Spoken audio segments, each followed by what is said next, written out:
Yeah, we're halfway through the SportsMax Zone for this Friday, and we're going to talk some more football now because top flight domestic football continues in the land of wood and water.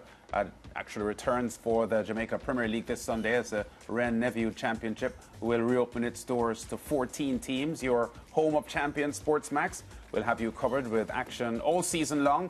But let's first see what match week 1 will serve up. Starting the 15th of September, Vere Phoenix against Montego Bay United. Vere, newcomers under the new label with Phoenix. Montego Bay United, multiple champions of the past. Portmore United, 7-time winners of the Premier League. They'll be facing Mount Pleasant. Tivoli Gardens against Malines. That will be live on SportsMax 2, and Arnett Gardens against Dumbarholden, live on SportsMax 2 as well. Those are the Sunday matches. On Monday, Harbourview taking on Chapelton Maroons, who are back up in the top flight. That's live on SportsMax 2. And Waterhouse, 2-time champions, taking on the newly promoted Racing United. That's a live SportsMax 2 game as well for Monday night. There were so many moving parts during the league's transfer window this summer, with many notable transfers. 8 teams changing their head coach, and 1 team even reverting to the coach they let go at the end of last season. Here to give us a rundown on all the relevant changes and also preview the opening round of fixtures, in-house analyst Lige Williams. Lige, let me start here though by asking you about your feeling about 3 rounds of football for the first time since pre-COVID. The league back now to 3 full rounds of football, and there'll be a lot of football going straight through to probably May next year. I know that some of the teams, especially the struggling teams, some of the teams that have found it difficult to cope with Premier League football and got relegated. In the past, I would have suggested that 3 rounds of football may be a bit tough for teams like those. But what sense are you getting from how the teams are embracing the 3 rounds?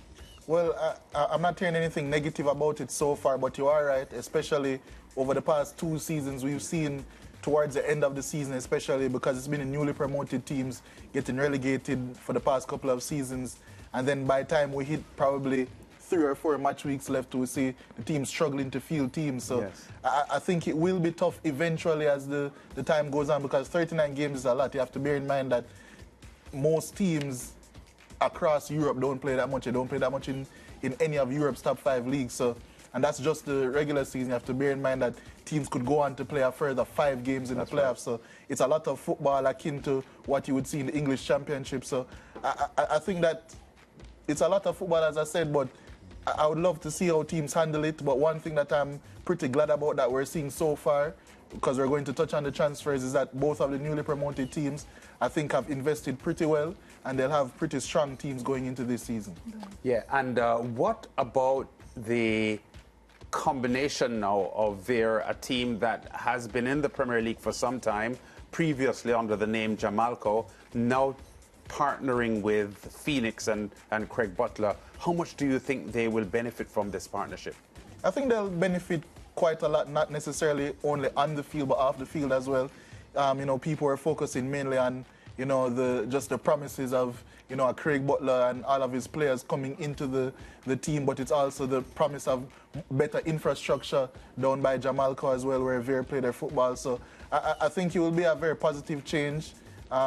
Maybe all the fruits of that change won't come across in this first season, but I definitely think going forward, I think it will be a really good change for Vere and the club and the community as well. Yeah, and as we're on that point, I think it's fitting that I ask you about the coaching changes because, of course, as you know, coaches play a massive part when it comes to teams and their performances. And that was something we were talking about here a lot build up to this opening match. Yeah, I actually prepared a graphic as well because there were so many coaching changes from when you speak about it, because this off season has been hectic. It's been wild. For the coaches. Yeah, even the players as well. So many changes, and if you look at it, a lot of notable changes as well. Philip Williams going to Dumbarholden. He has previously coached Tivoli, and last season Portmore United led them to the knockout title. We mentioned Vere Phoenix. They'll be led by Lenny Hyde and Craig Butler down there. Jason Buju Henry taking over at Harbourview, over long-time coach that they had. So I think that Donovan Ducky going back to Humberland, O'Neill Bigger Thompson, a former Harbourview legend himself, going to Chapelton Maroons. He'll be assisted by Jermaine Teddy Johnson down there. Arnett legend. Sorry, I beg your pardon, Arnett legend. I don't want any attacks. Rodolfo Zapata. Yeah, Mark Goling may call you. Yeah, along with Dream. Rodolfo Zapata, Argentinian coach, going down to Mobile United. We saw that it was Davian Ferguson who left Mount Pleasant being the assistant coach going to Portmore, but there was a situation there and he has reverted back to his role at Mount Pleasant. So Rudolph Austin is stepping up from being the assistant player coach to now being the full-time coach. Theodore Whitmore, as I mentioned, he was fired or let go at the end of his tenure at Mount Pleasant. His contract wasn't renewed, as they like to put it. Yeah. But then, Harold Thomas came in for his stead, and then he played one game in the CONCACAF Cup, and it didn't go well. So Theodore Whitmore and Davian Ferguson back at the helm. So many changes across. That's 8 managerial changes among the 14 teams. Even a newly promoted team in Chapelton getting a new coach. So I think there were so many changes, and there were even a lot of changes from a player standpoint as well. And it was really hard to keep up with throughout the. So I decided to, just make a small graphic to show 2 or 3 players, key players from each Before team. you get to those key players, though, I'm interested in your thoughts on that coaching combination at Vere Phoenix. Craig Butler and the man himself from Clarendon College, Linworth Hyde. Well, I think hopefully it's not How is too that much going to of work? These are 2 top coaches Yeah. we're talking I think it about. will work, but you go ahead, Liz. You're the analyst. I think, how Coach Butler has put it and how Coach Hyde has put it, they're going to say that, they've been friends for so long. Correct. And they've worked together before, and, his son, that being Lenny Hyde's son, was at Phoenix as well. So I think they'll say that it's going to work well, but I think it's going to take some time because their styles aren't necessarily one-on-one. So I do think that Lenny Hyde, I think he'll be doing the majority of the coaching, especially at the beginning stages. So I think his imprint on the side will be evident from day one. And then I hope that they can find a way to make it work, because what they do on the ball and off the ball can really come together. So if they implement a Craig Butler style of football off the ball, for example, and maybe a couple of their transitional attacking moments, and then on the ball, how they control the ball, how they control possession, that be the Lenny side of things, I think it can work great, but I'm not quite sure yet. We have to wait and see. I just have to wait and see. I hear what you want to say but are not saying. So just talk about the transfers, the notable player transfers. Yes, I prepared a graphic because I said it was a hectic summer. So much was happening. So there's just transfers from all across, When you speak about Arnett Gardens, what I like about Arnett Gardens, they had a core team, a young core team. They haven't done too much work, but because they know that a young team that's going to naturally get better. But they have added Alton Lewis from Tivoli Gardens, which is a huge signing in my opinion, probably the best right back in the league last season. I think Cavalier, they've let a lot of players go, which I'll get on to, but they've added Damani Miller, Kylie Avery, Mariah's favorite player in the Jamaica Premier League. He has gone there as well. Chapelton Maroons, they've added some firepower as well and experience. Nikiu Daly, former Clarendon standout, as we were speaking about Lenny Hyde, and Andrew Vanzi, some experience there. It's going to be weird seeing Vanzi not in the Humberland Humberland shirt. colours. Yeah. It's very Different. strange. Yeah. Dumbo holding, they haven't done too much work, but I like to make note of Shantamoy Taylor, someone who was a former Manning Cup standout at St. George's, as well as Donovan Sigree, who is going to be, he was on loan there, but he's now permanent. Harbourview, they got a piece of the Mount Pleasant spoils in terms of all of the players leaving. Akwasa Chung is back at Harbourview, somewhere where he won the Premier League Golden Boot before. Ronaldo Robinson also back there from Cavalier. Humber Lion, they made a couple of changes as well. Kemar Bushy-Beckford, a prolific scorer in the league, was at Vere United last season.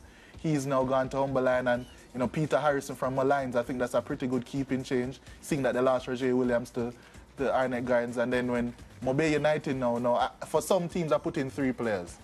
Mobile United, huge signings all across the board. Wow. Demario Phillips from Mount Pleasant. As I said, I've always maintained that he's one of the best, if not the best, central midfielder in the league.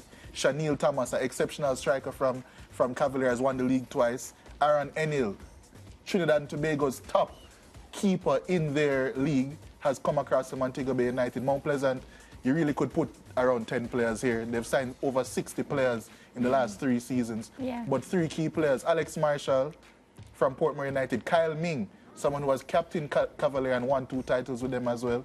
Joshan Anglin from Harbourview, that's a huge signing.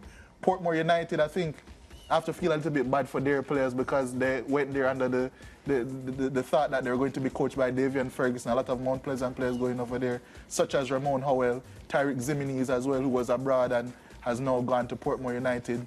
It's going to be interesting to see how Rudolph Austin really corrals his men and try and see if he can get them performing, because it is a talented squad still. Yeah. Racing United, newly promoted, they've gotten Andre Leslie from Waterhouse, Ronaldo Biggs as well. Tivoli, they've been the team that has disappointed me the most because they lost Alton Lewis, they lost Penny Cook, their captain as well, and they haven't really done enough in the transfer window, in my opinion. Vere Phoenix United, it couldn't be just 2 players because they've brought in so much. Michael Forbes, a Manning Cup standout from Hydel. Marcus Reed, who was the Costa Cup standout for Clarendon College a year ago, or well, 2 years ago. And then now Kyle Butler. I didn't even know Kyle was playing. Listen, when I saw that announcement about Kyle Butler, right, I was wondering if he was coming in as assistant coach. And I mean no disrespect when I say that, because I genuinely didn't know that he was still playing football. Well, this is news for me as well. He said something, and I have to admire it, because he did put down football in terms of playing. Yeah. He was focusing on coaching because he is on the coaching staff of Mona as well. And all accounts, he is going to be on the coaching staff or doing something coaching-wise at Vere. But something that he said was that he was on the way to becoming a professional footballer, quit that. And he said that he has his son now, and he wanted to be an example to show his child that he's not a quitter. So when his son or his child looks back, they can say at least he made another try of it. It's going to be interesting to see how that plays out. But yeah, transfers all across the league. It was hard to keep up with. There's so many that got left out. But I'm sure once we get into previewing the games on a week-by-week basis, we'll get into much more of those. We don't want to quit, but I think we're out of time. Yeah, because we are. Can't wait for the next JPL discussion, because I have a lot of questions for Liz. But on that note, we're going to wrap up this segment, and we'll be right back.